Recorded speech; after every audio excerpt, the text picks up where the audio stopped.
Ya, aku buka ya. Assalamualaikum warahmatullahi wabarakatuh.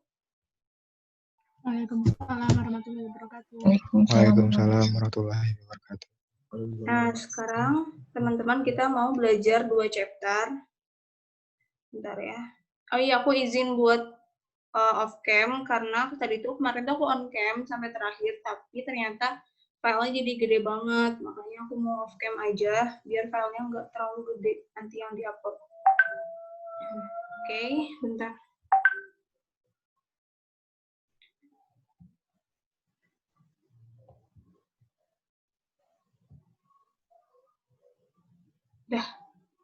Udah kelihatan belum PPT-nya? PDF-nya. Udah, Kak. Udah. Nah, jadi materi chapter ya kan lagi begini, ada yang minta di-admit.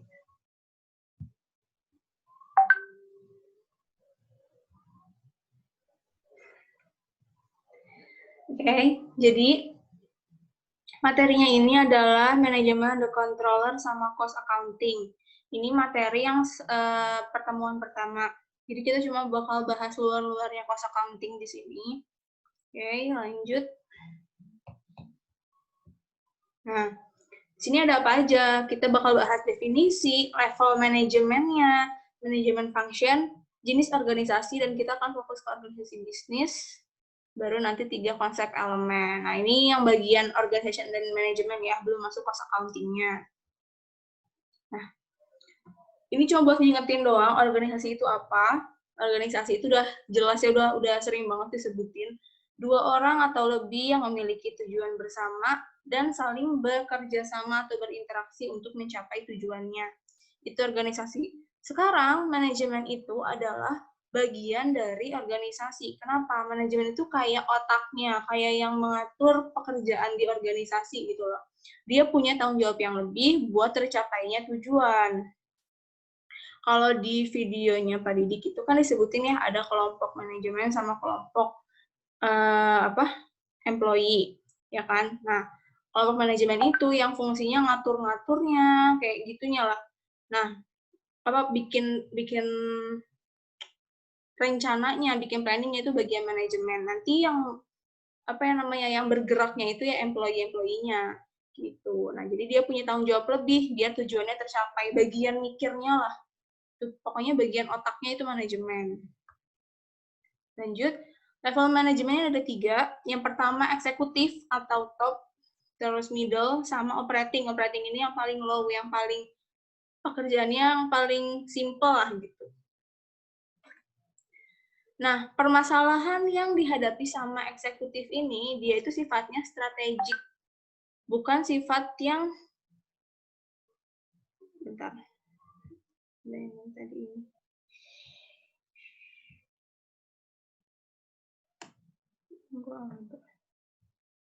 Oke.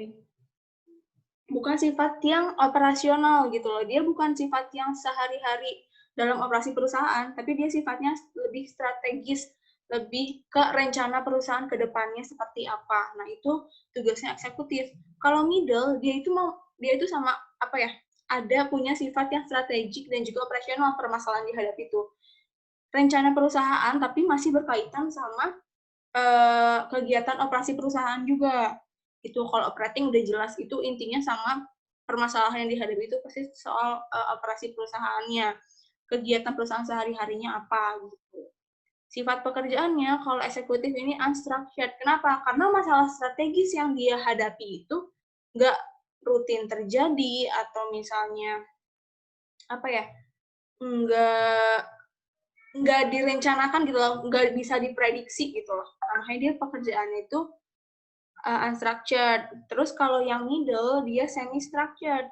Kalau semi-structured ini berarti si pekerjaannya itu sebenarnya udah ada kemungkinan bakal dilakuin, tapi nggak serutin yang operasional sifatnya. Kalau yang operating ini dia udah sifatnya udah structured dan sistematis gitu loh. Udah biasalah terjadi kayak gitu permasalahannya tuh. Terus buat period of plan-nya, ini dia paling panjang range-nya. Nanti kita lihat berapa tahun. Kalau ini di tengah-tengah, Kalau yang operating ini cuma di bawah 2 tahun gitu.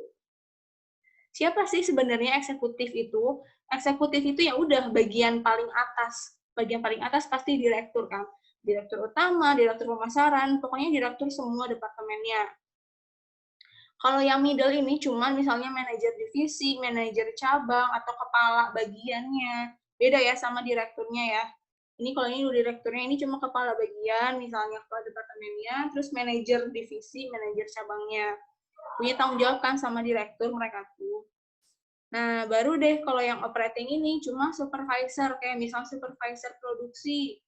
Dia kan biasa menangani masalah-masalah yang berkaitan sama produksi hari itu, misalnya itu produksi bulan itu. Itu supervisor. Next, supervisor tuh apa ya kalau disebutnya mandor, kayak mandor. Nah, ini dulu deh. Nah, organization plan tadi. Kalau misalnya yang dihadapi sama si eksekutif manajemen ini, sifatnya kan dia strategik kan, dia strategis. Dia ini punya range yang paling tinggi di atas 5 tahun si plan-nya. Kenapa? Karena misal nih kita ekspansi perusahaan atau bikin produk baru, kita tuh nggak mungkin punya plan kayak ya udah ini kita bikin ekspansi perusahaan 2 tahun terus tarik lagi gitu. Enggak kan? Kita maunya ekspansi perusahaan biar perusahaan itu cabangnya di mana-mana terus sampai long last gitu, sampai kapanpun ada gitu si perusahaan itu. Makanya dia sifatnya itu paling lama, rencananya paling lama gitu, long range plan gitu namanya kan. Tadi udah disebutin dia unstructured dan unsystematis. Dia itu masih paling susah untuk dihitung si planning ini tuh, karena ya tadi, karena dia tuh nggak tentu. Terus misalnya tiba-tiba dalam 1 tahun itu dia harus punya plan ekspansi, plan produk baru itu tuh harus dalam tahun itu aja gitu loh.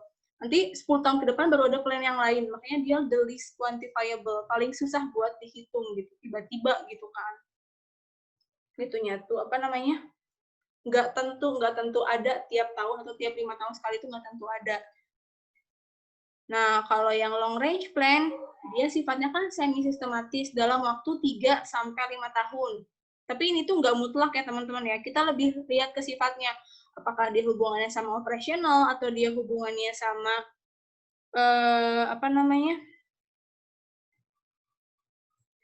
dia hubungan sama operasional atau dia hubungannya sama non-operasional yang kayak tadi, yang kayak strategik gitu sifatnya.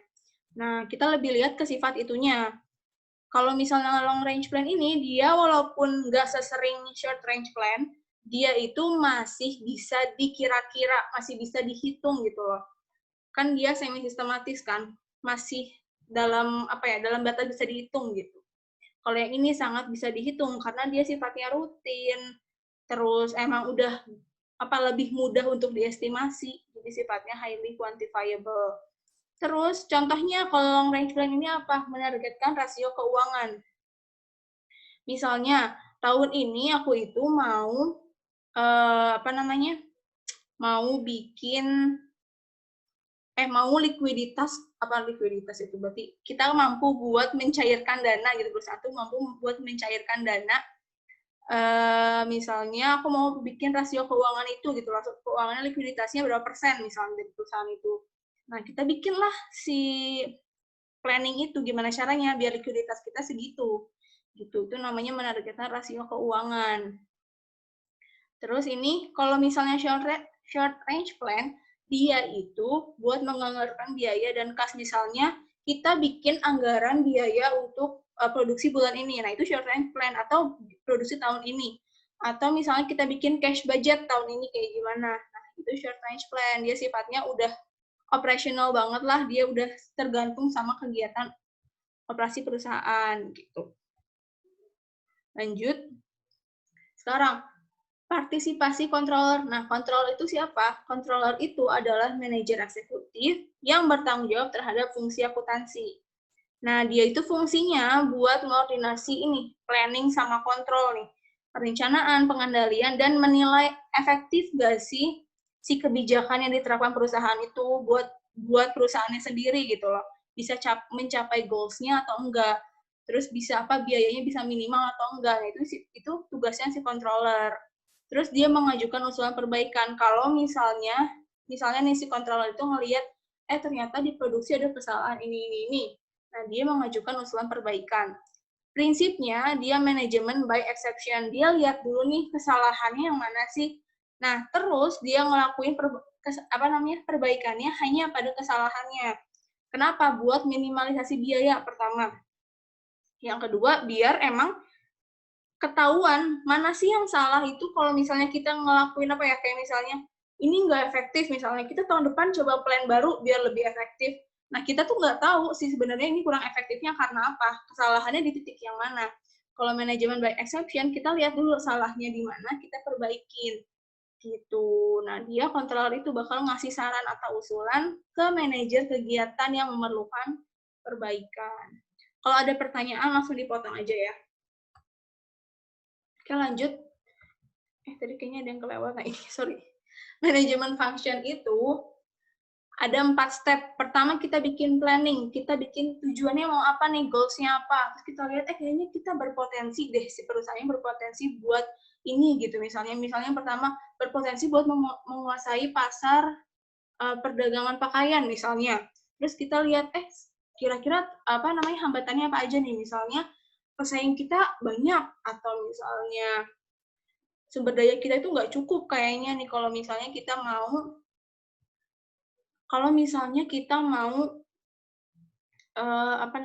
kita mau menguasai pasar perdagangan pakaian ini, kita itu kayaknya nggak bisa deh karena sumber daya kita itu mahal misalnya. Nah, itu kita lihat hambatannya apa, identifikasi ini peluangnya dan hambatannya apa.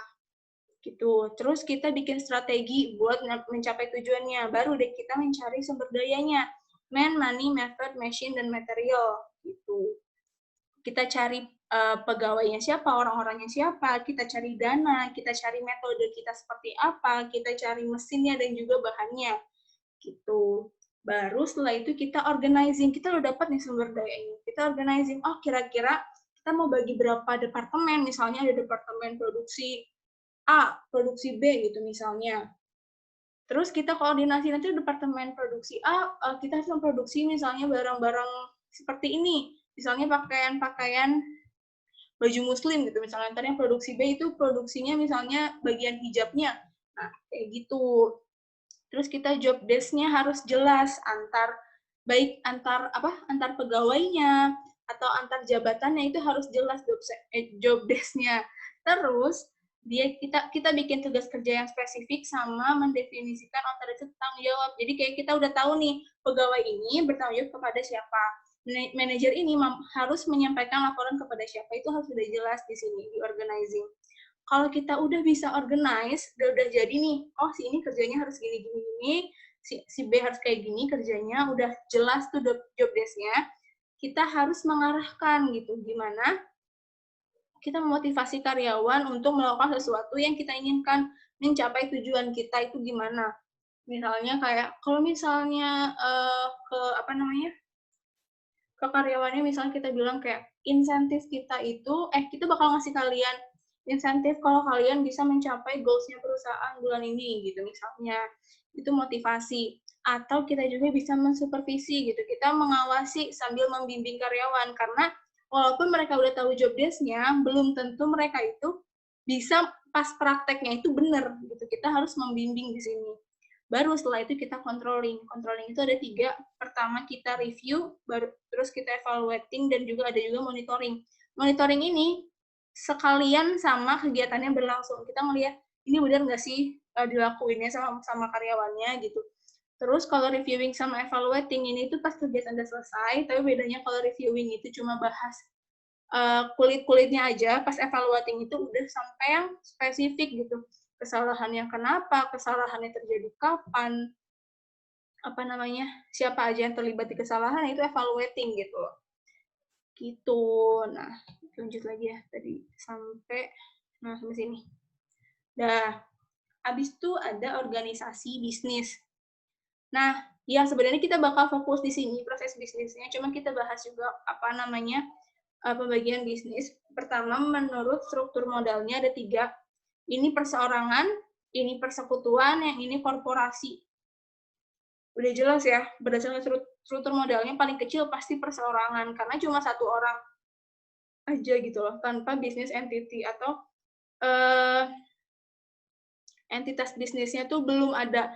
Terus biasanya masih belum terpisah antara harta pribadi sama harta kerja, harta usaha gitu. Yang ini modalnya udah lebih besar, tapi nggak sebesar korporasi. Kalau korporasi ini modalnya paling besar, banyak stockholder-nya dan bisnis entity-nya udah jelas. Entitas bisnisnya udah jelas, terus pemisahan hartanya juga udah jelas. Gitu. Jadi kalau pemisahan harta itu, misal ya, si perusahaan itu kolaps misal, terus udah gitu banyak utang gitu kita tuh. Nah, kita tuh nggak bakal dikorek-korek sampai harta pribadi pemilik saham gitu. Udah misah antara harta perusahaan sama harta pribadinya. Itu ada economic entity, kalian belajar di AKM kan? Nggak tahu udah atau belum? Kayaknya belum deh. Kerangka, kayaknya pertemuan 2. Nah, baru deh kita bagi berdasarkan proses bisnis. Ada jasa, dagang, manufaktur. Udah jelas nih, jasa kita menyediakan layanan, terus dagang kita menjual barang tanpa produksi. Kita beli dari supplier, kita jual lagi, itu perusahaan dagang.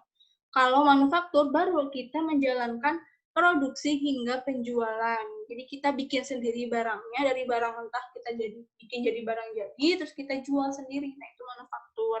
Nah, cost accounting bakal banyak bicara di sini, di manufaktur ini. Karena kita, namanya cost accounting kan kita mau menghitung cost produksi, atau cost, misalnya cost produksi sampai cost penjualannya berapa. Nah, itu kita bakal fokus di manufaktur. Oke, 3 konsep elemen dalam organisasi. Yang pertama, otoritas. Otoritas itu berarti bisa nggak sih kita itu memerintah seseorang buat melakukan atau tidak melakukan sesuatu.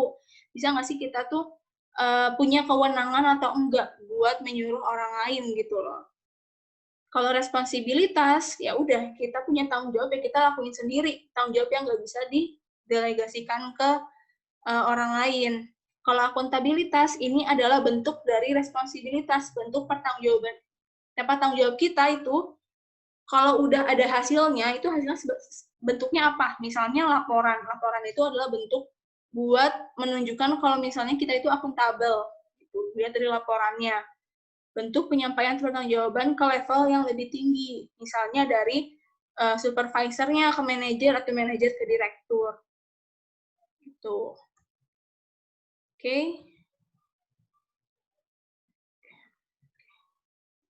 Nah, kita kan bakal bahas perusahaan manufaktur ya. Nih, di sini tuh ada yang dikenal sama IPO, Input Process Output. Itu tuh gimana caranya kita produksi lah, rantai produksi kita kayak gimana. Ya udah, kalau inputnya apa? Kalau namanya kita produksi, mau bikin barang jadi, ya berarti inputnya barang belum jadi, barang mentah gitu kan. Sini ada raw material, terus dia bakal kita proses keluar jadi finished good. Raw material, karena kita udah memproses, otomatis nggak boleh sama kayak finished good. Kalau misalnya sama aja, ngapain kita ada proses, capek-capekin diri gitu kan. Dia itu pasti kalau udah nyampe sini, dia itu value-nya pasti lebih tinggi, karena kita udah melalui sebuah proses, di mana kita mau bikin value dari si raw material ini menjadi lebih tinggi, menjadi value-nya si finished good, barang jadi kita. Nah, misalnya pembuatan kayu nih. Kayu itu kan raw materialnya. Terus prosesnya itu pemotongan, terus ada pemrosesan lebih lanjut, habis itu dicat terakhir misalnya. Jadilah finished good. Finished good-nya meja kayu. Gitu. Ini masih simple ya. Kalau yang tadi itu rantai produksinya, sekarang ini itu rantai nilai, value chain. Atau suka disebut juga sebagai fungsi bisnis. Kan ini tadi cuma kita bahas produksi doang nih di sini. Oke, di sini ya, cuma bahas produksinya aja. Kalau di sini kita tahu dari mana sih sebenarnya. Yang pertama kita itu kalau misalnya mau produksi, sebelum kita memutuskan buat memproduksi barang, kita bakal riset dan development. Nah, kita ini di riset ini kita itu bakal kayak apa ya? Misal aku tuh mau produksi gadget.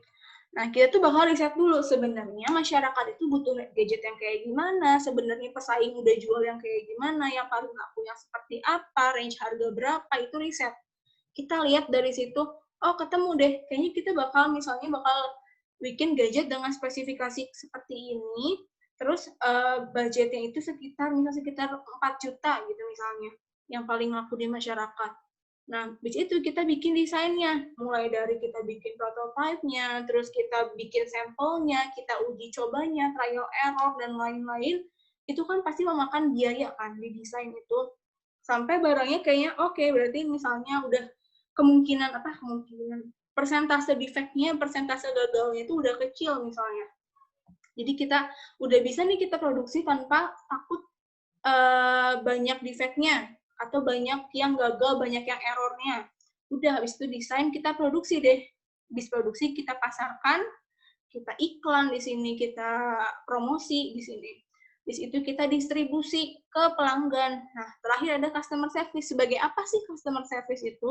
Sebenarnya ini tuh fungsinya kayak buat menerima feedback-nya pelanggan. Jadi pelanggan tuh kayak, aku nggak puas nih misalnya gadgetnya ternyata harganya 4 juta, kualitasnya cuma 3 juta gitu misalnya. Terus atau misalnya saran dari pelanggan misalnya, ini kayaknya ketebelan deh bentuknya, nanti next time mungkin bisa lebih tipis lagi gini. Atau yang kayak semodel sama asuransi pabriknya, atau misalnya apa, nah itu hubungannya sama customer service, dia itu buat ngecek sebenarnya pelanggan itu puas atau enggak sama kita. Gitu. Nah, dari fungsi-fungsi ini tuh bakal menambah value bagi pelanggan ya kan. Nanti di akhir itu dia bakal bayar lebih tinggi karena ada biaya riset, biaya desain, biaya produksi, marketing, distribusi gitu. Itu value-nya bakal lebih tinggi. Gitu. Baru deh kita masuk ke cost accounting. Ada yang mau tanya dulu nggak yang tadi? Atau ada yang kurang jelas? Lanjut dulu, Mbak. Jangan ngantuk ya. Siap. Oke, kita lihat cost accounting. Nah, sebelum aku kasih tahu cost accounting itu apa, kita lihat dulu sebenarnya kalian tuh kemarin kan belajar pengakun. Ya kan, sekarang belajar AKM, itu tuh sama-sama akuntansi keuangan kan. Nah, sekarang kalau akuntansi keuangan gimana sih? Laporan keuangannya buat siapa sebenarnya? Kita itu kalau bikin laporan keuangan bakal fokus sama pihak eksternal, walaupun nggak melulu eksternal, cuma fokusnya banyaknya ke eksternal. Kenapa? Karena ya kita bikin laporan keuangan itu tidak lain dan tidak bukan adalah buat cari dana biasanya, baik ke investor atau ke kreditor atau misalnya atau buat fungsi perpajakan misalnya ke pemerintah buat penentuan besaran pajak dan lain-lain. Itu kan fungsi dari laporan keuangan yang kita bikin kan. Kalau cost accounting, kita itu nggak fokus ke situ. Kenapa? Karena gini loh, kita bikin akuntansi biaya, kita bikin perhitungan biaya itu bukan buat dikasih tahu ke orang lain, bukan buat dikasih tahu ke masyarakat, enggak. Tapi kita mau mau ngasih tahu ke perusahaan kita sendiri. Ini kayaknya kira-kira biayanya ini kayaknya kemahalan deh kalau kita udah punya planning bakal dapat profit sekian, dapat keuntungan sekian, dapat net income sekian, kayaknya kalau misalnya ini kemahalan deh, apa yang kita kurangi, biaya apa yang harus dipangkas, atau misalnya kualitas apa yang perlu kita naikin gitu. Nah, itu ada di cost accounting. Kalau standar acuannya, kita baku. Kalau pakai akuntansi keuangan, SAK, SAK etap, itu kan akuntansi keuangan kan. Kalau cost accounting, kamu nggak perlu itu gitu. Nggak ada standar yang mengatur gitu. Kamu mau bikin pakai apa aja selama orang yang minta laporan itu ngerti, ya bakal bener-bener aja. Misal kamu cuma bikin potretan doang di buku gitu misalnya. Di potret doang. Ini sekitar segini biayanya. Ya nggak apa-apa, sah-sah aja. Bentuknya nggak jelas ya sah-sah aja. Yang penting manajer kamu, misalnya kamu ngaturin ke manajer nih, manajer kamu ngerti gitu apa yang kamu tulis, apa yang misalnya sampai akhirnya biayanya berapa. Dia ngerti maksud kamu apa, nah itu nggak apa-apa. Disesuaikan sama kebutuhan internalnya. Misalnya ini kan kalau misalnya di sini udah ada nih, kita harus bikin laporan apa aja. Ya kalau ini kita butuhnya apa ya itu yang disediain gitu. Misalnya aku cuma butuh laporan departemen produksi aja, aku nggak butuh laporan departemen lain. Ya nggak apa-apa, orang kita cuma butuhnya itu gitu. Terus kalau fokus waktu itu apa? Jadi kalau misalnya informasi di laporan keuangan itu bakal fokus sama informasi masa lalu kalau di financial accounting. Kenapa kita bakal fokus di informasi masa lalu? Jadi gini, laporan keuangan itu kan tadi aku udah bilang kita sifatnya mau ngasih tahu ke pihak eksternal investor, terus kreditur, terus bank, terus ke pemerintah, itu tuh harus udah real, udah terjadi, udah bener, bukan cuma angan-angan kita gitu kan. Kalian bikin laporan keuangan kan basisnya akrual kan, pencatatan keuangannya kalian basisnya akrual kan, karena biar real gitu loh, biar yang kalian akui pendapatan itu yang udah kalian tunaikan kewajibannya, biar yang kalian akui beban itu yang udah terjadi emang bebannya. Nah, kayak gitu, makanya dia fokus waktunya informasi masa lalu. Kalau cost accounting, informasi di masa mendatang. Kenapa? Misalnya, aku kayak, ini kan masih awal bulan nih misalnya, aku tuh kayak pengen tahu sampai akhir bulan itu kita bakal ngabisin uang berapa buat produksi.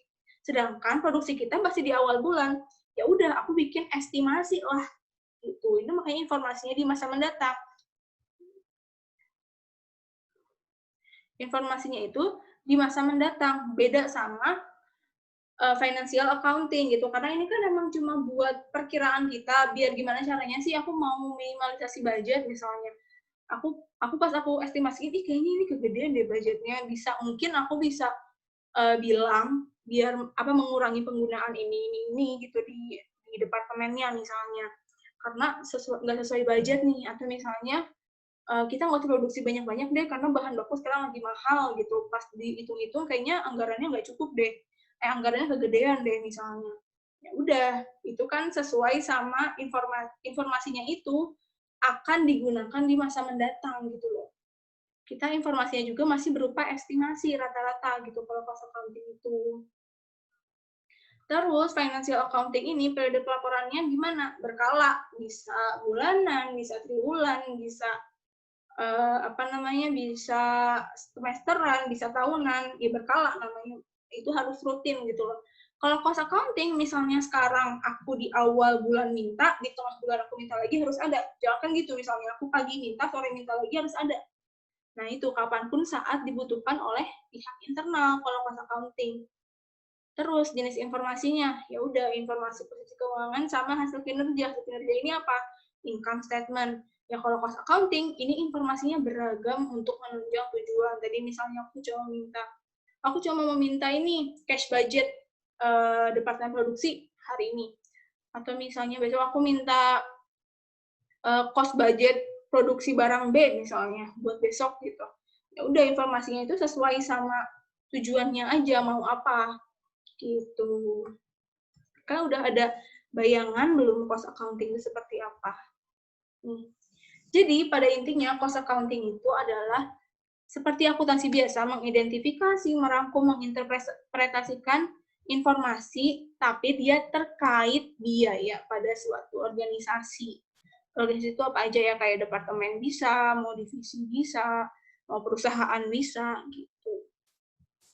Ya itu tentang biaya, pokoknya ngomongin biaya perusahaan itu berapa, biaya kegiatan ini berapa, itu cost accounting. Nah, perannya itu ada apa aja? Perannya ada 5. Pertama, dia pricing. Dia mau ngebantuin buat menentukan harga. Kalau kita lihat di laporan laba rugi ini, ada revenue. Revenue ini berasal dari harga dikali sama kuantitas terjual kan. Nah, sekarang cost accounting ini fungsinya buat pricing. Kenapa?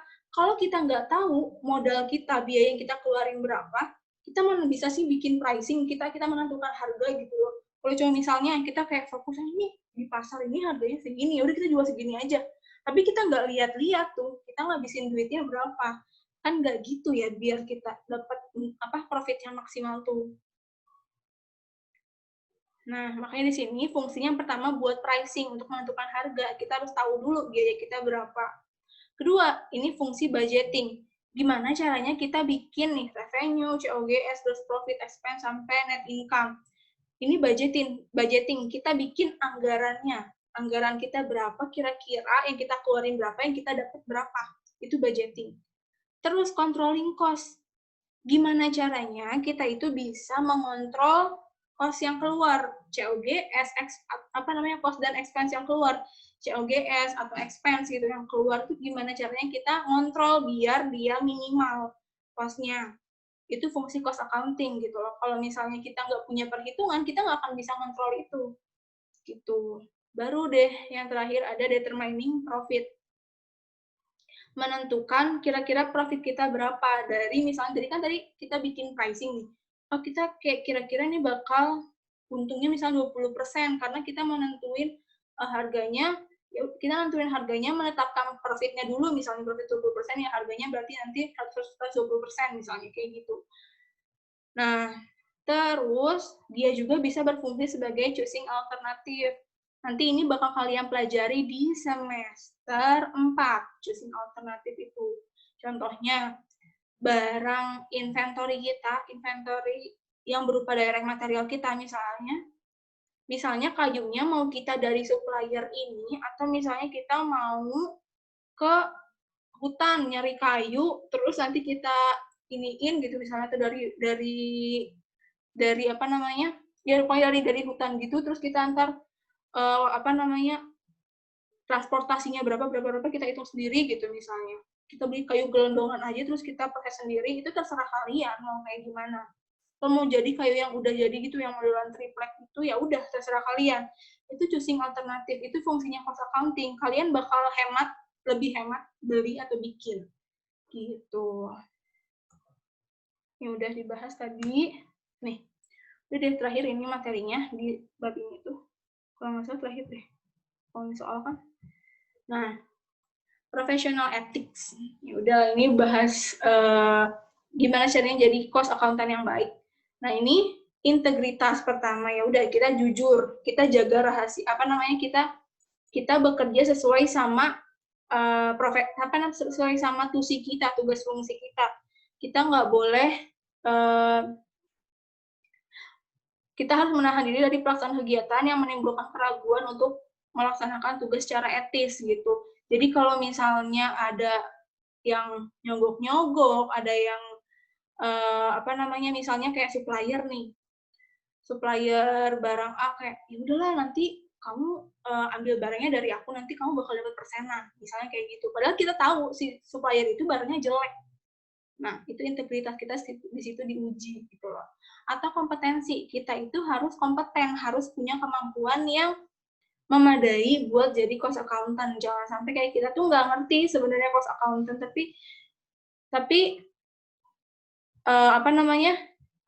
kita tuh asal-asalan kerjanya. Udah, itu kita harus kompeten. Nih, harus memenuhi standar teknis yang relevan sesuai dengan hukum dan peraturan. Kalau confidentiality, ya udah kita harus menjaga rahasia dapur. Kayak misalnya kita nggak boleh ngebocorin kayak perusahaan kita tuh misalnya nih rahasia-rahasia perusahaan yang nggak melenceng dari aturan ya, di luar melenceng dari itu. Cuma kita tuh kayak misalnya ini kita tuh ngehematnya di sini loh, misalnya kalian ngomong ke pesaing, nah itu confidentiality, kalian harus menjaga rahasia dapur perusahaan. Terus objektivitas, kita menilai semuanya, menyatakan semuanya dalam keadaan yang sesuai. Nggak boleh kita kayak ini kayaknya perusahaan kita mendingan kita kecil-kecilin aja lah kosnya lah, biar nggak dimarahin sama manajer, atau misalnya biar kita dianggapnya becus kerjanya gitu misalnya. Ya udah, kita kerjanya sesuai sama informasi yang ada, informasi kita tulis secara wajar dan objektif gitu. Nah, terakhir nih kita soal bahas. Nah, yuk nyalain mic-nya. Nyalain mic-nya ya, kita bertanya dan menjawab. Pertama nih, a forecast made in 1990 terus of total sales expected in the years 2000, terus 2001 sama 2002. Nah, jadi dia itu bikin bukan ramalan, prediksi dari total penjualan di tahun 2000, 2001 sama 2002. Kira-kira nih, ini itu A, B, atau C. Dia D. short range, long range, atau strategic? Long range. Iya benar, long range. Kenapa? Karena kalau misalnya kita lihat dari tahun kelihatan lah ya, dia 3 tahunan nih, 3 tahunan. Kalau enggak kita lihat lagi, dia itu enggak apa ya namanya? Itu tuh bukan kegiatan operasi perusahaan, maksudnya bukan kegiatan apa ya? Dia itu enggak rutin kita lakukan. Kayak kita bikin cost budget itu kan rutin. Kalau ini buat kita bikin total sales expected buat 3 tahun ke depan itu enggak enggak tiap tahun itu kita lakuin. Ya kita lakuin tahun ini buat bikin 3 tahun ke depan itu enggak setiap tahun kita harus melakukan itu. Gitu. Jadi dia sifatnya strategik sama operasional di antara itu. Gitu. Misalnya total sales expected ini bakal kita pakai buat menentukan rasio penjualan kita ntar 3 tahun ke depan kayak gimana. Gitu. Terus yang kedua, the number of units of product expected to be sold in the next year. Jadi kita menentukan jumlah unit barang yang bakal terjual di tahun depan. Ini apa? Short range. Karena kita cuma setahun pertama jaraknya. Kedua, kita lihat lagi. Ini tuh kita kalau misalnya bikin yang kayak gini, nah kita kira-kira bakal jual berapa sih? Itu tuh emang udah biasanya ada di anggaran kita. Kita bikin anggaran kan buat setahun ke depan misalnya. Emang setahun ke depan rata-rata atau sebulan ke depan itu kita bikin anggaran misalnya. Ya udah, kita itu bikin anggaran ini tuh sesuai sama kegiatan operasi perusahaan. Emang tiap tahun bikin gitu, udah operasional, udah teknisnya kayak gitu. Makanya namanya short range plan. Baru nih yang ketiga nih, a plan for discontinuing, buat memberhentikan 1 atau 2 divisi dari perusahaan. Apa? Strategic. Kenapa strategic? Kenapa strategic? Karena ini tuh keputusan yang paling mikir gitu. Karena perusahaan itu nggak berkaitan sama kegiatan operasional sehari-hari. Jadi kayak misalnya 2 divisi ini tuh rugi terus nih 3 tahun kemarin. Oke, kayaknya kalau misalnya kita berhentiin divisi ini gimana ke depannya? Kita bakal menambah divisi apa? Buat menggantikan misalnya. Atau misalnya kalau kita nambahin divisi ini, kita bakal memperkuat divisi apa? Biar bisa tetap maju kita tuh tanpa ada kerugian gitu misalnya. Sifatnya strategik, gimana caranya perusahaan ini tuh bisa tetap berdiri tanpa divisi itu, misalnya kayak gitu. Terus yang keempat, estimasi quarterly net income for the remaining 3 quarter. Ini kita bikin net income yang quarter tuh seperempat tahunan, 3 bulanan. Itu gimana? Estimasi net income 3 bulanan. Short range plan. Dia sifatnya dia di bawah setahun. Oke. Terus a plan to be the first. Kita mau jadi perusahaan yang pertama kali mengembangkan yang bikin laboratorium riset biomedis gitu. Itu gimana? Udah jelas strategic plan gitu ya. Kita mau bikin ini, nggak mungkin kita bikinnya kayak ini buat 3 tahun ke depan aja. Kita ini tuh udah plan yang paling visioner gitu. Lanjut yang ini nih. Kita tuh mau bikin persetujuan untuk annual cash deposit buat retire, buat nebus outstanding bonds yang bakal jatuh tempo di 2008. Ini gimana? Long range. Benar. Walaupun dia itu kayaknya bisa dilihat kayak 98 ke 2008 apa gimana gitu. Atau misalnya kita lihat annual tiap tahun atau gimana. Nah, kita lihat lagi. Ini itu bukan kegiatan sehari-harinya perusahaan pertama. Terus dia itu ini adalah kayak apa ya? Dia itu pasti ada alasan kenapa dia mau menebus si bonds itu gitu. Terus dia tuh bikin perencanaan buat mendepositkan uangnya tiap tahun gitu kan. Dia tuh harus gimana caranya nih kita nanti lunas biar lunas dan kita itu nggak keteteran gitu loh nanti pas di tahun jatuh temponya. Nah itu perusahaan itu entah berarti dia sifatnya itu nggak operasional banget, jadi dia masuk ke long range plan, dia planningnya nggak tahun ini aja karena sampai nanti jatuh temponya gitu. Udah deh, sampai sini ada yang tanya dulu?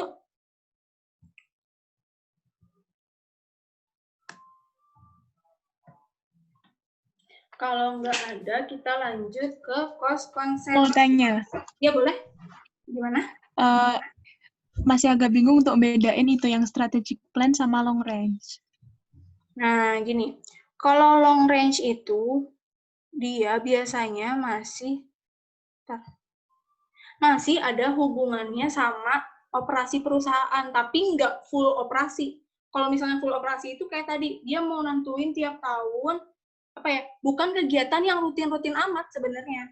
Kayak ini, apa namanya, kita bikin annual cash deposit itu tuh plan kita, bukan plan harian perusahaan apa ya, bukan plan kegiatan normal perusahaan. Bukan kegiatan normal apa ya, kegiatan, misalnya bukan plan kegiatan kayak misalnya perusahaan itu punya kegiatan operasional penjualan. Nah, dia bikin plannya bukan tentang penjualan itu, tapi tentang ini, tentang pelunasan bond. Dia itu sifatnya nggak benar-benar operasional, gitu. Jadi ada sifat strategiknya sama operasionalnya. Nah, kenapa aku bisa bilang ada strategiknya? Karena di sini itu, dia tuh kan bikin apa ya,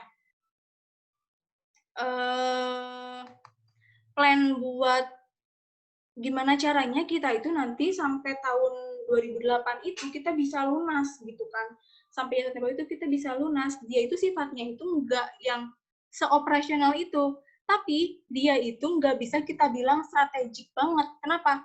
Karena dia masih ada batas waktunya. Masih kelihatan banget batas waktunya. Kalau misalnya ini kayak discontinuing one of two division ini, kita nggak bisa lihat batas waktunya. Biasanya kalau strategic plan, itu strategic plan itu planningnya benar-benar jauh ke depan dan kita itu nggak yang kayak tadi aku bilang kayak ekspansi itu tuh nggak kayak kita misalnya 10 tahun udah gitu kita tarik lagi perusahaannya, nggak buat itu.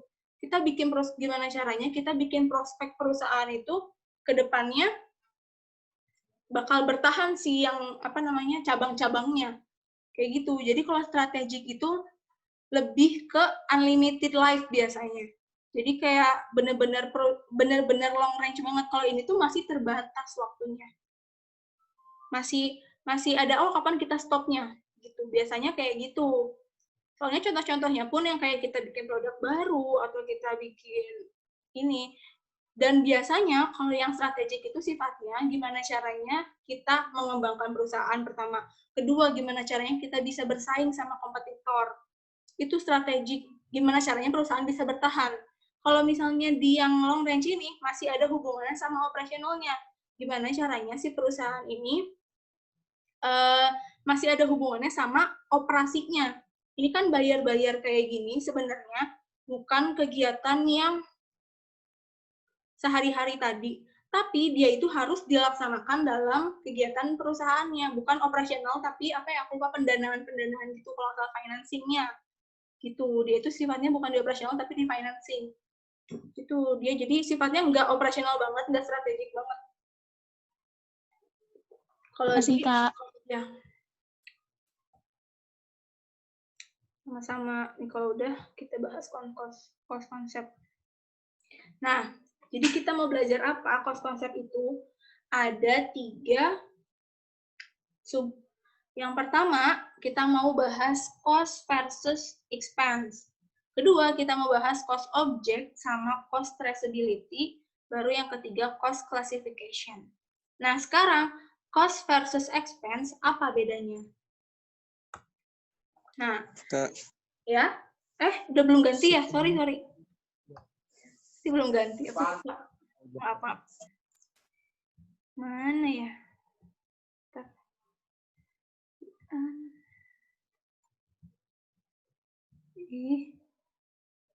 New share. Udah ganti? Udah belum Pak. Oke. Nah, kita mau bahas pertama cost versus expense. Kedua, cost object dan cost traceability. Baru yang terakhir kita bahas cost klasifikasi. Pertama kita cuma tujuannya kita bisa bedain nih cost sama SPS itu bedanya apa. Kalau ini kita lihat lagi cost object itu apa, cost traceability itu apa, contohnya gimana gitu. Baru kalau cost klasifikasi kita lihat ini tuh apa aja sih cost tuh, maksudnya klasifikasinya berdasarkan apa dan jenis-jenisnya apa aja. Tuh, pertama kita lihat cost versus expense. Berhubungan nggak sih cost sama expense? Karena sama-sama aja gitu loh. Kalian ngeluarin cost, kalian ngeluarin expense, berarti kalian mengeluarkan uang, mengeluarkan biaya gitu kan. Mikirnya awalnya aku mikir kayak gitu dulu. Cuma pas aku lihat ternyata cost expense ini walaupun berhubungan mereka itu beda. Pertama, kalau cost itu jumlah harta yang kita keluarin buat dapat harta lagi, misalnya buat dapat aset misalnya. Atau kata lainnya, pengorbanan kita tuh berapa sih buat mendapatkan, misalnya mendapatkan kursi misalnya. Nah, itu namanya cost. Cost yang kita keluarin, cost of asetnya berapa. Kamu beli itu harganya berapa sih? Nah, itu cost of asset. Tapi, saat si barang atau jasanya itu udah nggak ada di kita, udah kita pakai, misalnya kita pakai buat kegiatan operasional perusahaan, buat dapat revenue, barangnya udah nggak ada, atau jasanya udah kepake, nah itu disebutnya expense. Cost of assetnya saat dia expired itu disebutnya expense. Saat si barangnya udah nggak ada atau jasanya udah nggak ada, dia sebutnya expense. Kalau bingung, kita lihat misalnya si Udin itu punya pulpen, dia jual pulpen, kegiatan operasinya jual pulpen misalnya. Terus dia tuh beli satunya harganya 1.000. Kita bisa bilang cost of inventory-nya Udin itu harganya 1.000. Itu cost-nya 1.000. Tapi saat si inventory ini kejual, jurnalnya apa? Penjualan inventory. Cash pada inventory. COGS. Oh iya. Cash pada sales revenue itu senilai 1.500 nih harga jualnya. Nah, inventory-nya yang hilang kita catat sebagai COGS pada inventory. Ingat ya, cost of goods sold itu bukan cost, tapi expense disebutnya. Kenapa? Karena dia itu adalah harga barang yang udah kejual. Udah kejual ini artinya si pulpen ini itu awalnya berguna buat kita. Buat apa? Buat kita mendapatkan revenue. Revenue kita yang kita dapetin 1.500, sedangkan kita beli ini harganya 1.000. COGS-nya yang jadi beban kita itu cuma 1.500. Saat barang ini udah nggak ada di kita, itu tuh namanya si cost atas barang ini itu disebut sebagai expense. Gitu. Jadi dibilang cost yang expired. Kenapa expired? Karena barangnya udah nggak ada di kita. Kita udah nggak tahu nih barangnya udah nggak ada. Barangnya udah kita pakai buat kita beroperasi, atau misal barangnya udah kita pakai buat kita mendapat revenue. Gitu. Setelah barang ini kita jual, cost-nya berubah jadi expense. Beban atas barang yang terjual. Barang yang terjual tadi itu jadi beban gitu loh. Jadi COGS ini disebutnya sebagai expense. Gitu. Jadi cost perolehan tadi barangnya 1.000 ini disebut sebagai expense saat barang ini terjual. Gitu, karena barangnya udah nggak ada di kita, udah jadi beban tahun itu. Atau kalau misalnya masih susah. Nih, kita beli ATK misalnya, perusahaan beli alat tulis kantor. Dia bayar 2 juta. Aku misalnya beli bulan Januari. Buat setahun nih 2 juta, kayaknya sekitar 2 juta deh. Udah aku beli 2 juta. Cost of supplies-nya berapa? 2 juta. Kita bikin jurnal apa? Ya, jurnal pembelian supplies apa? Supplies pada cash. Supplies pada cash senilai 2 juta. Ternyata pas 31 Desember aku inventarisasi fisik nih. Aku lihat, ATK-nya yang kemarin aku beli 2 juta di awal tahun, tinggal 1 juta nih. Gitu. Pertama aku bilang, cost of supplies kita 2 juta. Itu cost of supplies, karena barangnya masih menjadi aset di kita. saat barang itu digunakan, dia kan tinggal 1 juta nih. Nah, 1 juta sisanya kemana? Udah kita pakai dong buat kegiatan operasional perusahaan. Udah kita pakai buat ngehasilin revenue perusahaan gitu loh. Karena itu supplies perlengkapan perusahaan. Itu dipakai buat menghasilkan revenue juga. Nah, 1 juta itu bakal berubah jadi expense. Jurnalnya apa? Surplus expense pada surplus. Ya, supplies-nya berkurang nggak? Berkurang kan, jadi 1 juta kan. Nah, jadi di situ masih ada cost of supply 1 juta dan supplies expense 1 juta. Yang masih menjadi aset kita sebut sebagai cost of asset 1 juta itu, yang udah barangnya udah kita pakai 1 juta itu, kita sebut sebagai expense. Beban kita, beban tahun berjalan, beban yang diperoleh karena kita beroperasi. Nah, itu namanya expense. Gitu. Sampai sini ada pertanyaan? Sini yang bingung nggak?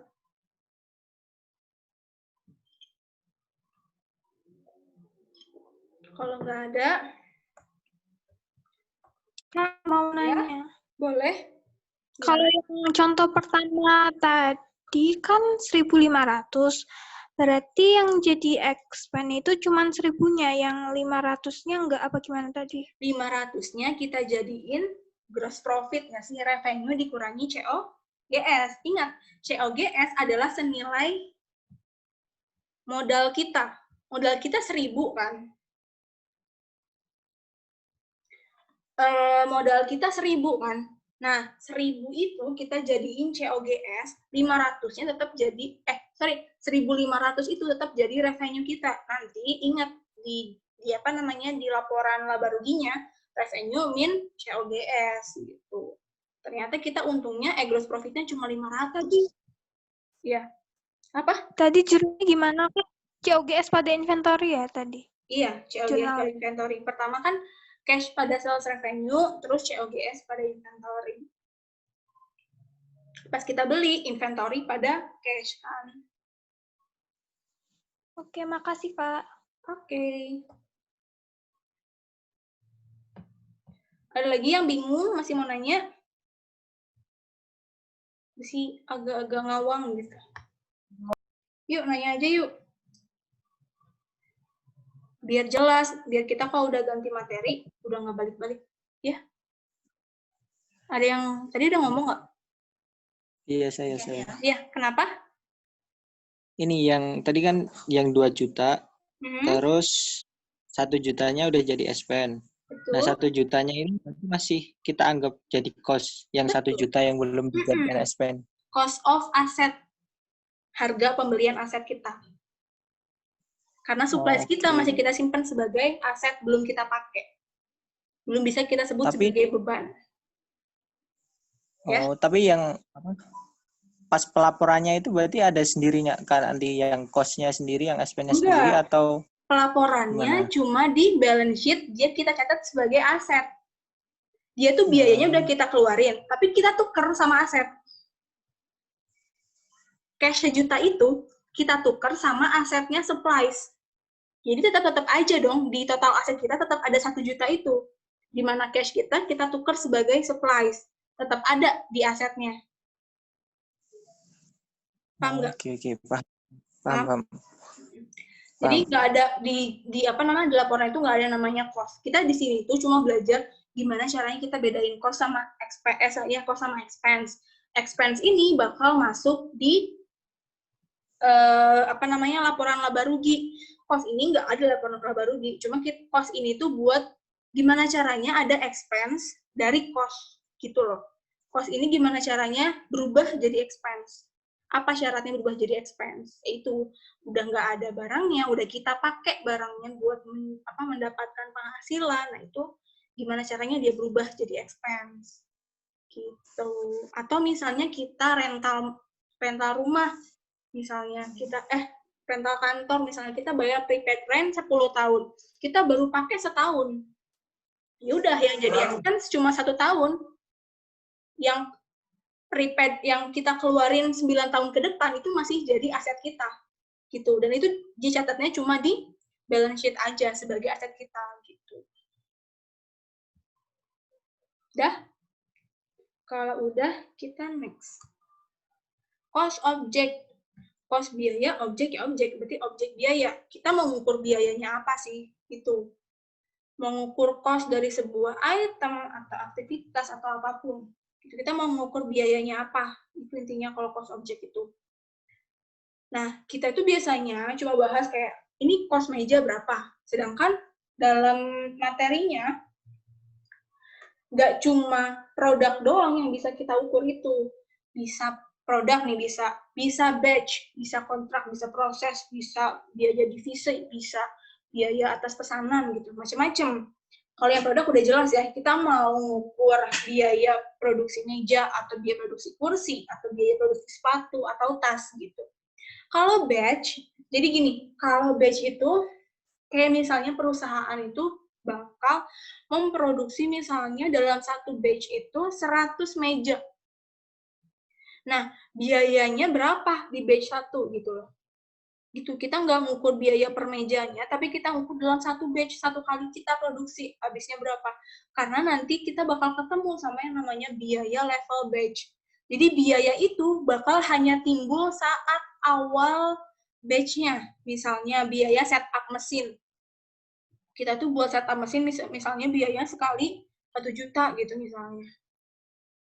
Per batch itu tuh biayanya. Nanti batch, kalau misalnya udah selesai batch 1, pas batch 2 mulai, harus bayar lagi setup mesinnya. Nah itu, that's why kita harus menghitung sesuai batch-nya. Cost objeknya adalah batch gitu. Yang ketiga, kontrak. Misalnya kita punya kontrak jual beli 100 unit meja, misalnya tanggal sekian. Nah, itu ya udah biaya produksinya berapa di kontrak ini. Itu biaya per kontrak. Terus biaya proses. Jadi nanti kalian bakal bahas di pertemuan 5 dan 6 itu soal proses costing. Nah, proses costing ini kalian bakal mengenal kayak apa ya? Biayanya itu dihitung berdasarkan prosesnya. Misal, biaya biaya untuk apa ya? Untuk melakukan cutting misalnya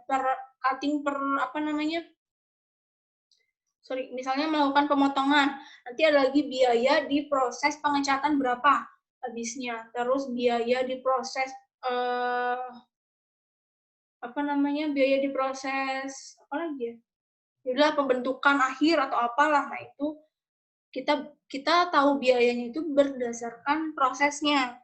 Gitu, dinilainya berdasarkan prosesnya. Misalnya 3 proses, ya udah kita ngitung biaya di 3 proses itu. Proses pertama ngabisin berapa biaya, kedua berapa, ketiga berapa. Gitu. Terus ada di biaya divisi dan departemen, ini hampir-hampir sama. Jadi kita ntar biayanya per departemen. Departemen produksi ngabisin biaya berapa sebulan misalnya. Misal departemen pemasaran berapa, departemen general berapa, divisi general berapa. Gitu.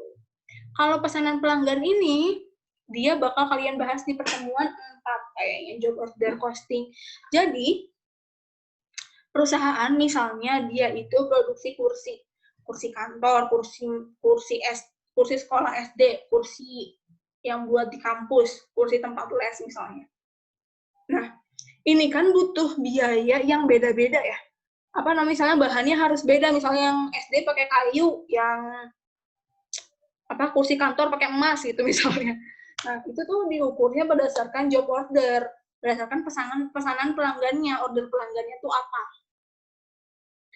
Misalnya aku mau ngitung cost buat pengerjaan kursi kantor, atau aku mau ngitung cost buat pengerjaan kursi SD misalnya. Nah, itu beda karena beda-beda bahannya yang dipakai, beda-beda pesanannya. Nah, itu disebut cost objeknya itu kita sebut sebagai cost objek atas pesanan pelanggan. Gitu. Objeknya adalah pesanan pelanggannya, pesanan kantor A, pesanan sekolah B gitu. Dihitung cost-nya berdasarkan pesanan. Sampai situ ada yang bingung? Kalau tidak ada, kita lanjut cost traceability. Nah, cost traceability ini apa? Intinya, bisa nggak sih cost ini kita telusurin ke objeknya? Gitu. Jadi ada cost yang emang gampang buat ditelusuri. Maksudnya gimana sih? Jadi biasanya, cost yang paling gampang ditelusuri itu yang paling kelihatan. Misal kamu lihat meja SD, yang paling kamu bisa lihat kayak ini cost-nya, berarti penyusun utamanya adalah kayu. kamu bakal menilai yang pertama itu kayu. Padahal di situ ada lem, misalnya ada paku, misalnya terus ada cat. Kalian tuh susah buat ngitung itu per produknya. Kalau misalnya lihat dari misalnya meja SD misalnya atau kursi SD, kalian tuh bakal kelihatan nih kayaknya kayunya sekitar sekian meter, biayanya berapa per unitnya. Itu direct cost namanya, biaya yang gampang buat ditelusuri langsung ke objeknya. Karena biaya itu merupakan karena biayanya itu merupakan komponen utama penyusun produk. Sama apa lagi? Itu kan yang tadi aku bilang kayu itu adalah direct material, bahan baku langsung, bahan baku utamanya. Kalau tenaga kerja langsungnya, ya tukang kayunya yang ngerjain kursinya. Itu tukang potong kayunya itu disebut direct labor. Gitu. Kalau cost traceability-nya tinggi, dia sangat mudah buat ditelusuri. Si kayu ini tuh sangat mudah ditelusuri ke meja ini. Karena dia merupakan komponen utama, komponen yang paling material, yang paling kelihatan. Gitu. Kalau misalnya paku, sekali perusahaan beli paku misalnya 0,5 ton, kalian mau ngitung per mejanya berapa, habisnya berapa, ini 3 gram apa ya, itu nilainya nggak material dan susah buat ditelusuri langsung. Atau lem misalnya, susah buat kalian telusurinya. Lemnya kira-kira habis 1/5 kaleng lah misalnya buat bikin berapa puluh meja gitu misalnya. Kalian susah buat menelusuri secara langsung gitu. Kalau tadi itu direct cost ya. Kalau yang susah tadi disebutnya indirect cost. Nah, dia itu biasanya komponennya komponen pendukung aja, ya kayak tadi, kayak lem, terus cat. Cat itu kan belinya kalengan ya, susah buat kita ngukurnya. Per meja itu habisnya berapa. Nggak kelihatan secara langsung gitu loh, harus kita detailin gitu, ininya habisnya berapa, gitu. Biaya yang menjadi komponen tambahan biasanya, dia sifatnya indirect. Nah, yang biaya indirect tadi disebut sama FOH atau factory overhead atau biaya overhead pabrik. FOH cost tuh. FOH ini isinya ada 3. Indirect material atau material tidak langsung, tenaga kerja tidak langsung, dan FOH lainnya. Misalnya tadi masih bikin meja nih. Indirect material tidak aku sebutin. Ya paku, lem, cat, itu sifatnya dia imaterial dan jadi dia biayanya indirect. Susah buat ditelusuri, susah buat kita lihat habisnya berapa sebenarnya. Terus indirect labor, supervisor pabrik. Loh, kenapa? Kok susah sih? Padahal kan dia itu kerja di produksi juga misalnya. Tapi supervisor itu dia nggak bersentuhan langsung sama produksinya. Pertama itu. Kedua, dia itu bekerjanya misalnya kita punya proses pemotongan, misalnya terus pengecatan, terus misalnya finishing, ngapain lah, gitu misalnya. Nah, si supervisor ini kerjanya mengamati produksi, mengamati yang ngecat, mengamati yang ini, gitu. Jadi dia tuh nggak bersentuhan langsung sama barangnya, sama produksinya, tapi dia melihat orang yang produksinya ini bener nggak sih cara-caranya gini.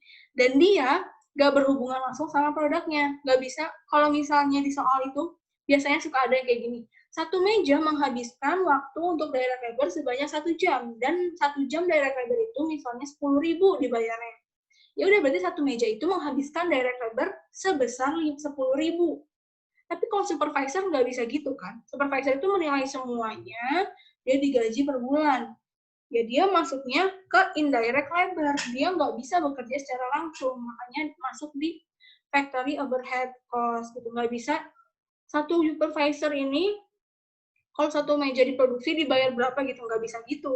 Dia itu kerjaannya nggak hubungannya sama produksi. Tapi berhubungannya sama gimana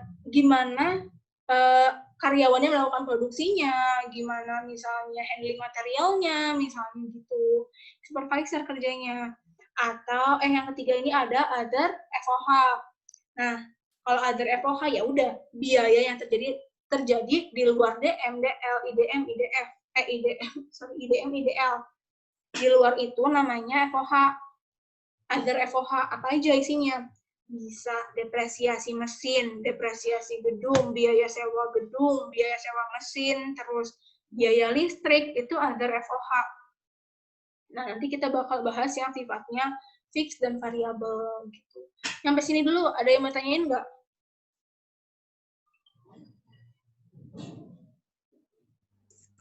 Tanya, Kak. Iya, boleh. Gimana? Duluan aja dulu. Ya udah aku duluan. Ya cepet sih mau nanya. Aku duluan ya. Gini, misalnya kan, misalnya ini ada perusahaan makanan misalnya apa ya? Misalnya ayam goreng gitu, ayam Kentucky lah misalnya Pak kan.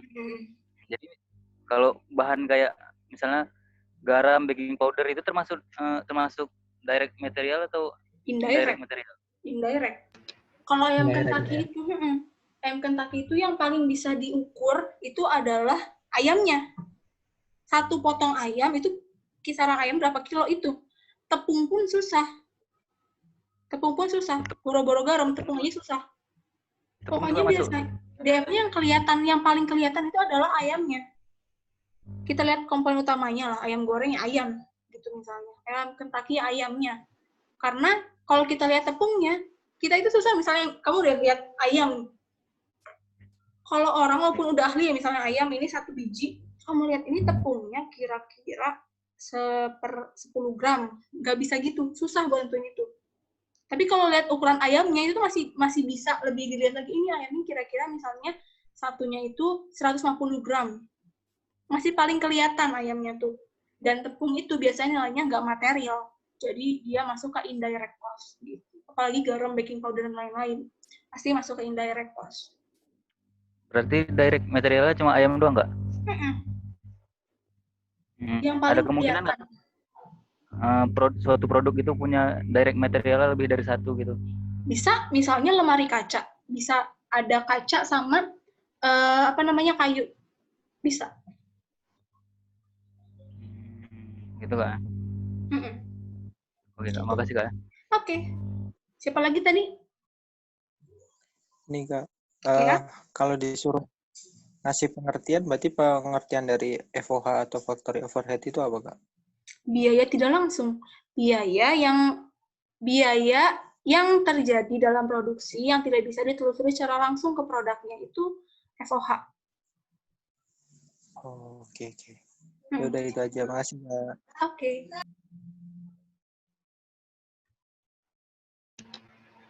Nah, terus kita kalau udah gitu kita mau cost classification. Kita bakal mengklasifikasikan cost. Nah, yang paling kalian harus perhatikan adalah di bagian produk dan volume produksi di bab ini ya.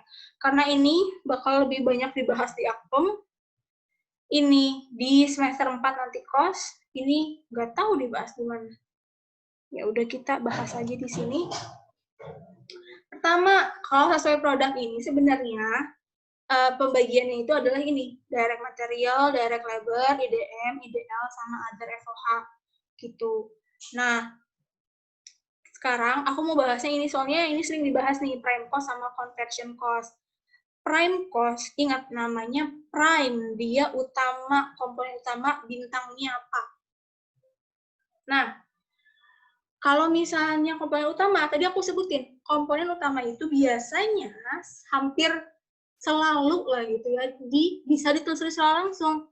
Jadi, nggak aneh kalau misalnya kita sebut prime cost itu adalah DM plus DL, karena dia komponen utama dalam produk itu. Kayak misalnya tadi, ayam goreng, DM-nya ayam, DL-nya tukang masaknya. Udah, itu. Kasirnya ya masuknya indirect labor, karena dia nggak bersentuhan langsung sama produksi. Malah bukan indirect labor kayaknya. Kalau kasir itu nanti masuknya ke bagian penjualan, nggak masuk ke departemen produksi. Gitu. Atau supervisornya gitu yang mengawasi si kokinya misalnya. Nah, itu masuk indirect labor.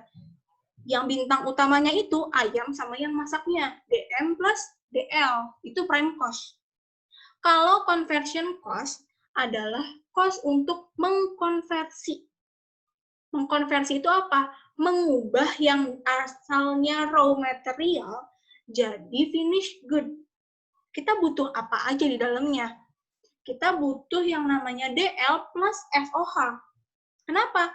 Karena si ayam ini tanpa tepung dan teman-temannya, tanpa tepung, tanpa adanya supervisor yang merhatiinnya, tanpa adanya listrik, tanpa adanya minyak, tanpa adanya gas, dia nggak bakal jadi ayam goreng gitu. Makanya disebut conversion cost itu adalah DL plus FOH-nya. Jadi DL ini ada di prime cost dan ada di conversion cost. Oke. Ada yang mau nanya dulu sampai sini? Cuma sampai situ pengertiannya soalnya. Pokoknya klasifikasi biaya berdasarkan produk ini ada DM, DL, IDM, IDL, sama other FOH. Itu klasifikasi biaya berdasarkan produk, ya. Berarti itu yang conversion itu DL plus FOH ya? Kan nggak semua FOH itu ada other FOH-nya. Terus itu gimana? Kan FOH itu kan selalu ada other FOH. Berarti itu gimana nanti rumusnya? Ya DL plus IDM plus IDL gitu aja. Harusnya ada. Kenapa? Karena nggak mungkin IDM IDL aja. Pasti kita butuh komponen pendukung selain labor-laboran, selain material. Yang tadi listrik lah, apalah biaya lain yang ada di pabrik itu masuk other FOH. Itu pasti ada biasanya ya. Kayaknya hampir semua ada deh di soal. Tapi biasanya di soal malah IDM IDL-nya itu nggak disebutin. Malah cuma kayak biaya overhead pabrik sekian. Kecuali soalnya beliau itu emang biasanya rinci banget. Sampai IDM other FOH. Enak lah ngerjainnya. Menguras tenaga dan pikiran. Oke, lanjut. Ya, Nggak mau tanya. Bentar. Ini unstable. Ya, gimana? Yang apa tadi? Itu balik lagi ke slide tadi coba. Boleh. Conversion cost-nya itu dan prime cost-nya itu cost buat satu produk atau produk secara keseluruhannya? Tergantung. Kalau misalkan biasanya ini dimintanya nggak per produk. Kenapa? Karena kita taunya FOH, bukan FOH per produk. Biasanya satu kali produksi gitu. DM-nya berapa, DL berapa. Oh iya, soalnya kalau misalkan per produk kan FOH-nya listrik, berarti harus dibagi unit yang dihasilkan. Atau misal perusahaan itu udah mencapai final nih, udah tahu DM, DL, FOH berapa, yang udah beneran jadi gitu, misal datanya. Nah, udah gitu kita diketahui misalnya per produk berapa. Ya udah kita caranya bisa nambahin DM, DL, FOH nanti dibagi total produknya, atau kalau misalnya kita misalnya mau bikin DM, DL, DM-nya dibagi berapa produk, DL bagi berapa, FOH dibagi berapa, baru tambahin kayak gitu. Tergantung sama soalnya minta apa. Gitu. Udah? Ada lagi? Udah. Kalau nggak kita lanjut ke volume of production. Jadi, kalau di sini itu pembagiannya terkait sama volume produksinya. Kalau misalnya, apakah biaya ini dipengaruhi sama volume produksi? Kalau nggak kepengaruh sama sekali, kalau misalnya kita meningkatkan atau menurunkan volume produksi dari yang normal, itu nggak terpengaruh biayanya, ya disebut sama fixed cost. Udah fix nih, udah pasti segini nih. Nah, itu disebut fixed cost. Contohnya apa? Fixed cost ini biasanya depresiasi mesin, atau depresiasi pabrik, atau sewa mesin, sewa pabrik, itu biayanya nggak dipengaruhi sama tingkat total produksi gitu. Total produksinya berapa? Walaupun dia naik turun, tapi hitungan tetap sebulan, ya udah kita bayar listriknya sebulan, kita bayar depresiasi mesinnya sebulan. Kita mendepresiasikan mesin selama sebulan gitu. Selama masih dalam relevan range ya. Range yang relevan misalnya normalnya kita bakal memproduksi 50 barang. Dan misalnya kita punya masih masuk ke range, ingat ya, range itu dari 1 sampai 100 itu range namanya. Skala. Ya pokoknya rentang itu range kan. Nah, misal relevan range-nya adalah maksimal produksi kita, walaupun normal 50, kita tuh sebenarnya masih bisa memproduksi 100. Mesin ini tuh masih kuat sebulan 100 produk misalnya. Tapi fact-nya adalah kita bikin 150 produk. Gitu. Pas lihat kenyataannya 150 produk, otomatis kita nggak bisa pakai mesin ini. Kita harus nyewa 2 mesin. Yang asalnya kita misalnya cuma nyewa 1 mesin, biayanya 100.000 misalnya ya. Kita harus nyewa 2 mesin, biayanya jadi 200.000 fixed cost-nya. Karena produksi kita di luar relevant range, di luar rentang yang masih diperbolehkan. Itu gitu. Cuma biasanya kalau kalian itu nggak dapat materi relevant range dulu. Biasanya masih semuanya masih dalam rentang yang relevan, nggak di luar itu. Itu pokoknya dia bakal disebut fixed cost kalau misalnya dia nggak dipengaruhi sama volume produksi. Selama volume produksinya masih normal-normal aja. Nggak yang tadi abnormal tadi, normalnya 50, dia bikin 150, 3 kalinya normal. Udah melebihi batas relevannya. Makanya bisa berubah. Gitu. Kalau variable cost, udah jelas nih biayanya dipengaruhi sama tingkat produksi kita. Misal, yang paling berpengaruh adalah prime cost. Kenapa? Karena kalau kita produksinya 10, ya kita mengeluarkan DM-nya 10. Gitu. Kita nggak bakal mengeluarkan DM yang lebih. Tapi kalau kita produksi 20, ya DM-nya naik, DL-nya naik. Kayak gitu. Namanya variable cost. Biaya yang terpengaruh sama tingkat volume produksi. Kalau semi-variable, dia punya sifat fix, tapi dia punya sifat variabel juga. Contohnya apa? Biaya listrik. Kalau misalnya kita bulan ini kita normalnya produksi 50 juta, misalnya 50 juta produk misalnya. Tapi kita itu ada orderan nih, harusnya kita produksi 60 juta. Tapi gimana pun caranya kita harus bekerja misalnya nggak lembur, kita bekerja di hari yang di jam kerja yang biasa, yang normal. Tapi kita produksi 60 juta. Otomatis kita itu harus ada biaya listrik yang bertambah. Dari mana? Kalau penerangan biasanya masih sama-sama aja, kita nggak menambah penerangan dimanapun lagi. Tapi biaya mesinnya, misalnya mesinnya bekerjanya lebih keras, lebih lama misalnya, atau lebih kayak nggak ada jeda, misalnya dari produksi 1, 2, 3, 4 gitu. Dia nggak ada jedanya. Makanya biaya listriknya bakal lebih mahal. Nah, biaya listrik yang mengikuti tingkat volume produksi ini adalah biaya listrik mesin. Sedangkan biaya listrik untuk penerangan dia bakal tetap aja, bakal sama-sama aja gitu. Jadi dia itu punya sifat yang variabel, tapi ada juga yang sifatnya fix. Yang fixnya tadi buat penerangan, yang variabelnya itu yang buat mesinnya. Makanya biaya listriknya disebut semi variabel, karena di situ ada 2 komponen yang berbeda yang mengikuti volume produksi sama yang tetap aja. Gitu. Ada mau tanyain nggak? Berhubungan sama volume produksi.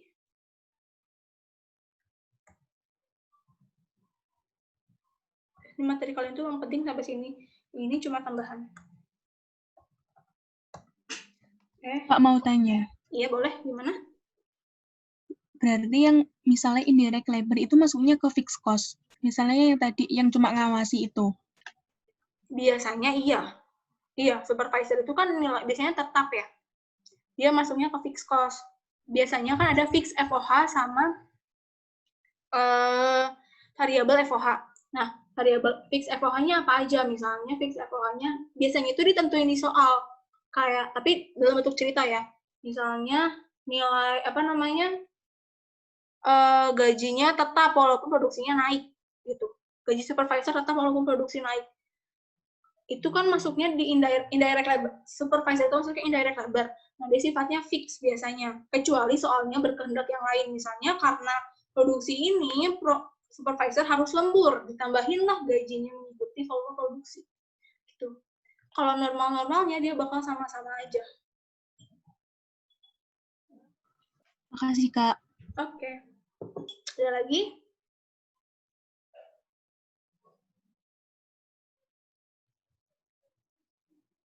Kalau nggak ada, kita next. Nah, sekarang, periode akuntansi. Jadi, kita membagi cost ini dalam berkaitan sama berapa lama sih manfaat dari cost yang kita keluarkan. Misal, ada kita bikin capital expenditure kita misalnya mau renovasi gedung. Kita kayaknya nih 5 tahun ke belakang kita selalu selalu gedungnya selalu kurang nih gudangnya. Misalnya kita mau renovasi nambah gudang baru. Nah, kayak gitu. Nah, nambah gudang baru ini kita tuh butuh pengeluaran kan buat merenovasinya. Tapi ingat, gudang baru ini bakal bermanfaat long last gitu, lebih dari 1 tahun kan. Kedepannya bakal lebih bermanfaat. Dia namanya capital expenditure, pengeluaran modal. Nah, nanti dia nggak akan kita sebut sebagai operating expense, nggak akan kita sebut sebagai expense, tapi kita masukin ke nilai aset. Jadi nanti jurnalnya itu factory misalnya, kita tulis factory pada pada cash misalnya, atau pada bonds payable atau pada notes payable gitu. Pas renovasi itu nggak bakal kita bikin sebagai expense. Beda sama kita biaya maintenance rutin dari dari mesin. Saat kita maintenance rutin mesin tuh nilainya misalnya cuma sebulan sekali misalnya harus di-maintenance si mesinnya. Nah, itu kan dia manfaatnya nggak akan long last kan. Manfaatnya itu ya emang per bulannya udah wajib begitu. Nah, kita sebut sebagai maintenance expense. Itu beda. Kalau misalnya di capital expenditure, dia bakal dikapitalisasi ke asetnya. Kalau revenue expenditure, dia bakal kita sebut sebagai expense untuk mendapatkan revenue kita. Karena si mesin itu kan kita pakai buat produksi. Itu revenue expenditure. Kayak ada yang mau nanya sampai sini. Ini bakal kalian bahas di Akom. Semangat ya, Akom ada gini-ginian juga. Tuh. Tapi nanti konsepnya agak beda lagi kalau di Akom ada syarat-syaratnya gitu. Biayanya minimal berapa, terus manfaatnya apa, cuma menambah keindahan atau menambah manfaat atau menambah masa hidupnya. Ada yang mau nanya? Kalau nggak kita lanjut ya. Nah, sekarang ada relevant cost, opportunity cost, sama sunk cost. Nah, kalau relevant cost ini tuh berhubungan sama semuanya berhubungan sama decision making atau pembuatan keputusan. Tadi di awal itu ada di yang sebelumnya sih. Itu ada choosing alternative. Ini bakal kalian belajarin di semester 4, cuma jaga-jaga takut ada teori ini keluar. Nah, di decision making ini, kita itu bakal mengambil pilihan, di antara beberapa pilihan. Misal ada pilihannya, yang pertama, kita mau beli atau mau jual, mau beli atau mau bikin DM-nya. Mau beli kayu apa mau kita nebang sendiri kayu, misalnya.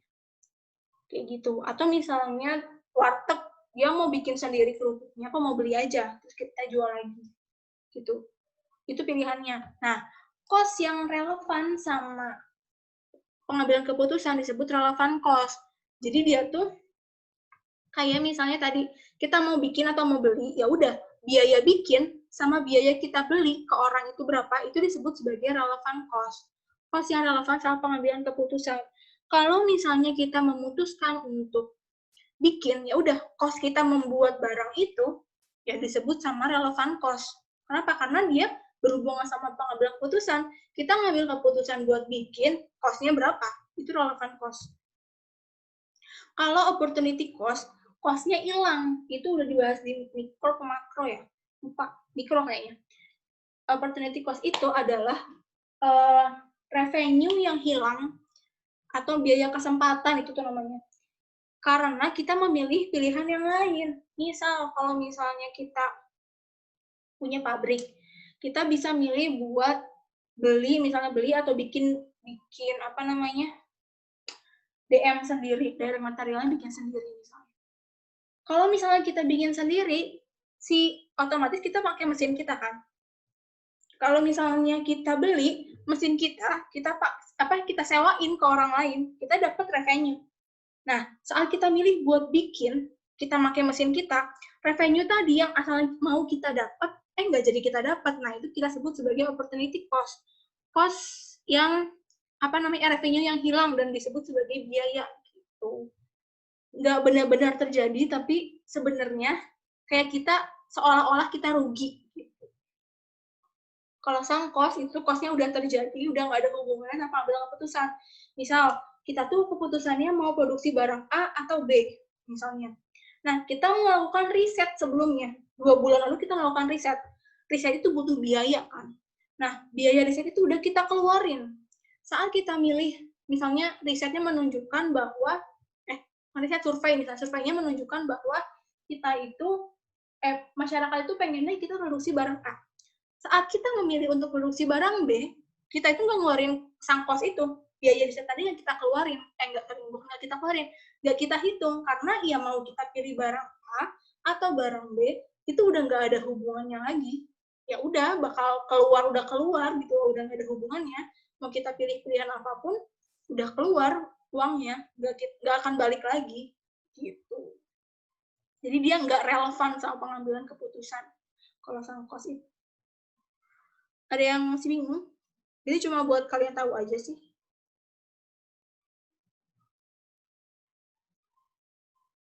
Oke, next lagi. Terakhir, Departemen Cost. Nah, Departemen Cost ini bahas apa? Jadi, cost yang dihitung di departemen ini ada 3 macam. Ada yang direct, indirect, sama common cost namanya. Kalau yang direct, ya udah, misalnya kita mau ngukur departemen produksi. Ya udah, itu tuh biaya punya departemen produksi aja. Itu direct, bisa kita hitung secara langsung. Misalnya gaji pegawai departemen produksi. Atau supplies yang dipakai departemen produksi, emang kita belinya buat departemen produksi gitu loh. Udah jelas kita pisah belinya, nah itu dipakai sama departemen produksi aja. Ya udah, itu kita direct namanya. Kalau misalnya indirect, itu dia susah buat kita ukur per departemennya. Misalnya kita punya gedung dipakai sama 3 departemen secara langsung. Nah, kita itu nanti ada metodenya di semester habis UTS. Itu tuh ntar metode buat ngitungnya gitu loh. Berdasarkan aktivitasnya atau berdasarkan apanya gitu. Jadi kita nggak bisa kayak ngebagi rata jadi 3. Misalnya biaya gedungnya 30 juta, bagi 3 aja. Nggak bisa gitu. Ada perhitungan khususnya gitu loh. Terus, kalau common cost, itu tuh biaya fasilitas atau layanan yang dinikmati bersama oleh seluruh kegiatan di dalam perusahaan. Misalnya, gaji direktur utama. Direktur utama ini gajinya nggak mungkin jadi beban buat, misalnya ini tuh nggak mungkin jadi beban buat departemen produksi aja. Kenapa? Karena dia dirut loh, dia mempertanggungjawabkan semuanya, semua departemen di bawah tanggung jawab dia gitu. Jadi ya dia istilahnya otak utamanya perusahaan. Jadi semua departemen ini kebagian pemikiran, yang kebagian rencana-rencana dia, kebagian strategi dia gitu. Jadi namanya common cost gitu, cost yang dinikmati bersama. Atau misalnya semua orang itu dalam satu gedung yang sama misalnya. Itu common cost misalnya dinikmati oleh semua departemen. Gitu, cost bersama. Itu deh, udah selesai. Udah, kita tinggal review. Cost expense tadi bedanya apa? Cost itu berarti biaya yang kita keluarin buat dapat aset. Kalau asetnya udah nggak ada, udah kita pakai. Atau jasanya udah nggak ada, udah kita pakai. Kita sebut sebagai cost yang expired, atau disebut expense. Kalau cost object, ya udah apa yang mau diukur biayanya. Tadi ada beberapa macam kan cost object. Terus cost traceability. Bisa nggak sih cost itu ditelusuri ke objeknya secara langsung? Dan cost klasifikasi adalah klasifikasi biaya berdasarkan jenis, volume produksi, periode akuntansi, pengambilan keputusan, sama berdasarkan departemen. Gitu. Udah, sampai situ ada yang mau nanya dulu nggak? Sebenarnya aku nggak ada latihan soal, paling cuma kayak kemarin sih, kayak teman-teman yang kemarin. Kayak cuma buat nyari DM, DL gitu doang. Ada yang mau nanya? Kalau nggak ada, kita latihan yang ini aja bentar.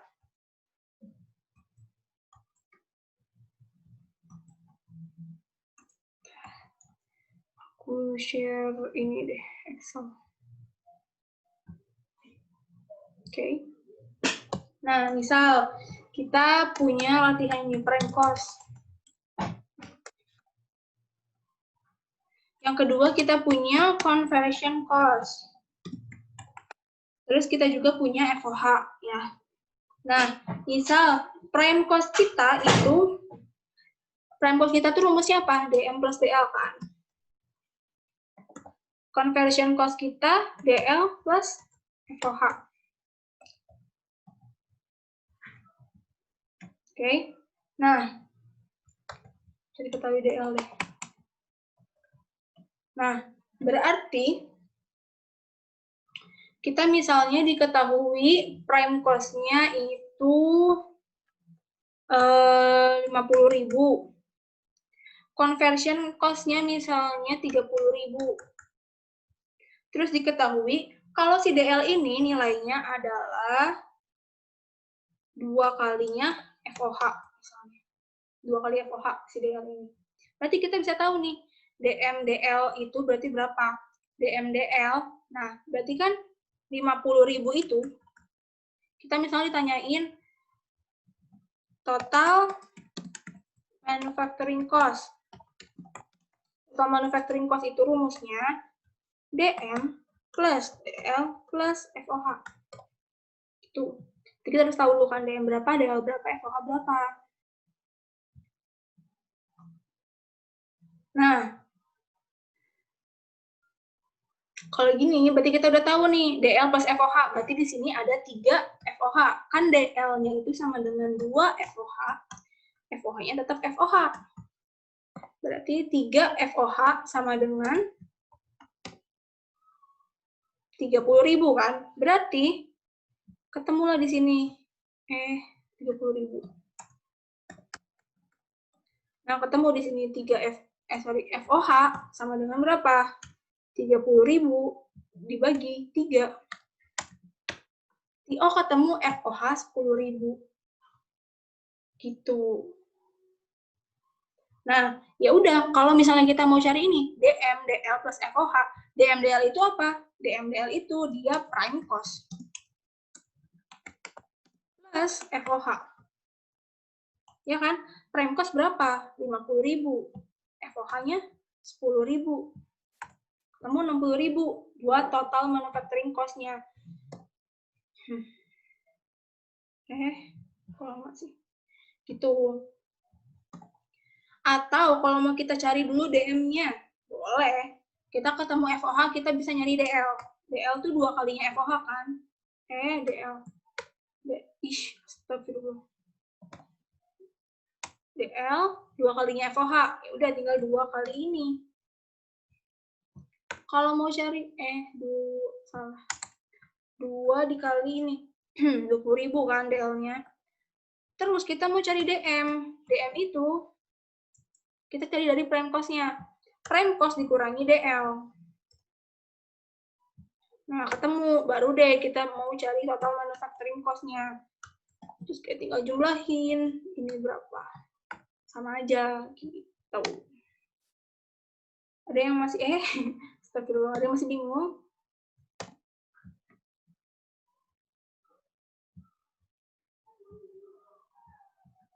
Bisa prime cost plus FOH, bisa juga ntar nyarinya misalnya conversion cost plus DM. Kan conversion cost itu apa? DL plus FOH plus DM. Ketemu deh manufacturing cost juga. Caranya itu bisa begitu buat nyari. Buat nyari total manufacturing cost. Bisa prime cost plus FOH, bisa conversion cost plus DM. Itu deh. Ada yang mau nanya? Ada yang masih bingung? Mau nanya materi tadi juga boleh.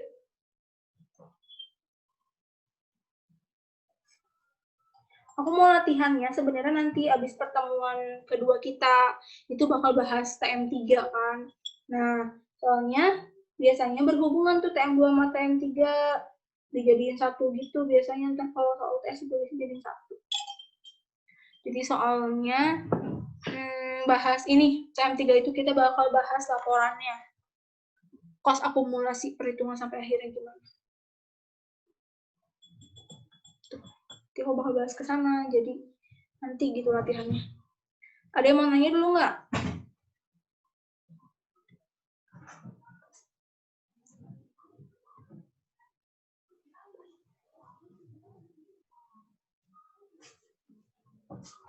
Ada yang mau tanya dulu?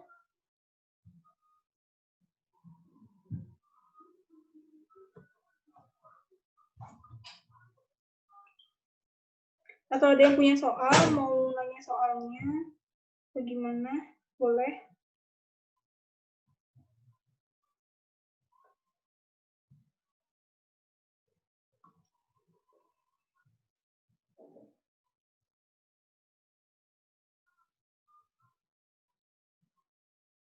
Udah ya, kalau nggak ada kita stop record-nya.